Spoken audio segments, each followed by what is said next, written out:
नमस्कार, मैं हूं वंदना त्यागी और आप देख रहे हैं न्यूज़ 18 राजस्थान का डिजिटल चैनल।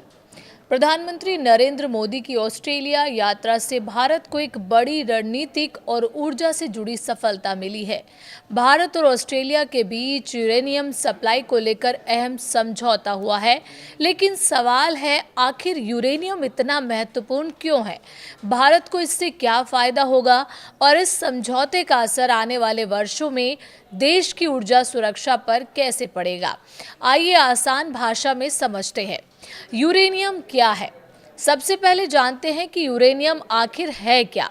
यूरेनियम एक प्राकृतिक धातु है जिसका इस्तेमाल मुख्य रूप से परमाणु ऊर्जा यानी न्यूक्लियर पावर बनाने में किया जाता है। इसकी सबसे बड़ी खासियत ये है कि ये बेहद कम मात्रा में भी बड़ी बिजली पैदा करने की क्षमता रखता है। यही वजह है कि दुनिया के कई देश अपनी बिजली की ज़रूरतों को पूरा करने के लिए परमाणु ऊर्जा का सहारा ले रही हैं। भारत के लिए समझौता क्यों अहम है? भारत की बिजली की मांग लगातार बढ़ रही है। सरकार का लक्ष्य है कि साल 2047 तक देश की परमाणु ऊर्जा क्षमता करीब 100 गीगावाट तक पहुंचाई जाए। लेकिन परमाणु बिजली घर चलाने के लिए बड़ी मात्रा में यूरेनियम चाहिए और भारत के पास इसका सीमित भंडार है। ऐसे में विदेशों से यूरेनियम आयात करना जरूरी हो जाता है। ऑस्ट्रेलिया के पास दुनिया का लगभग 32% यूरेनियम भंडार है, इसलिए वहां से नियमित आपूर्ति भारत के लिए बड़ी राहत मानी जा रही है। अब तक दिक्कत क्या थी?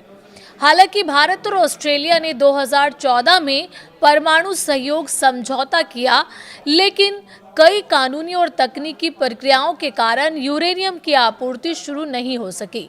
अब नए समझौते के बाद भारत के लिए ऑस्ट्रेलिया से यूरेनियम आयात करने का रास्ता आसान हो जाएगा। सबसे अहम बात यह है कि इस यूरेनियम का इस्तेमाल सिर्फ शांतिपूर्ण उद्देश्यों यानी बिजली उत्पादन के लिए किया जाएगा और इसकी निगरानी अंतर्राष्ट्रीय परमाणु ऊर्जा एजेंसी यानी IAEA करेगी। भारत को इससे क्या फायदा होगा? इस समझौते से भारत को कई बड़े फायदे मिल सकते हैं। परमाणु बिजली उत्पादन बढ़ेगा, कोयले और दूसरे जीवाश्म ईंधनों पर निर्भरता कम होगी, स्वच्छ ऊर्जा का बढ़ावा मिलेगा, देश की ऊर्जा सुरक्षा मजबूत होगी, भविष्य में डेटा सेंटर, मैन्युफैक्चरिंग और हाईटेक इंडस्ट्री को लगातार बिजली उपलब्ध कराने में मदद मिलेगी। यानी ये समझौता सिर्फ ऊर्जा का नहीं बल्कि भारत की आर्थिक और रणनीतिक मजबूती का भी हिस्सा है। सिर्फ यूरेनियम ही नहीं, प्रधानमंत्री मोदी और ऑस्ट्रेलिया के प्रधानमंत्री एंथनी एल्बनीज के बीच रक्षा सहयोग, महत्वपूर्ण खनिजों की सप्लाई चेन और आंतरिक सहयोग को लेकर भी सहमति बनी है। दोनों देशों ने हिंद महासागर क्षेत्र में अंतरिक्ष ट्रैकिंग सुविधा विकसित करने पर भी काम करने का फैसला किया है। यानी दोनों देशों की साझेदारी अब सिर्फ व्यापार तक सीमित नहीं रहेगी बल्कि रक्षा, तकनीक और रणनीतिक क्षेत्रों तक पहुंच चुकी है। विपक्ष का क्या कहना है इस मसले पर? इस समझौते पर राजनीति भी शुरू हो गई है। कांग्रेस नेता जयराम रमेश ने कहा है कि इसकी नींव 2008 के भारत अमेरिका असैन्य परमाणु समझौते के दौरान रखी गई थी और इसका श्रेय तत्कालीन मनमोहन सिंह सरकार को जाता है। वहीं केंद्र सरकार इसे भारत की ऊर्जा सुरक्षा और स्वच्छ ऊर्जा मिशन की दिशा में बड़ी उपलब्धि बता रही है।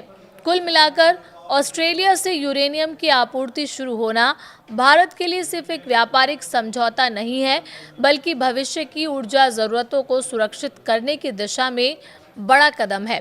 अगर सरकार अपने 2047 तक 100 गीगावाट परमाणु ऊर्जा के लक्ष्य को हासिल करना चाहती है तो ऐसे समझौते बेहद अहम साबित होंगे।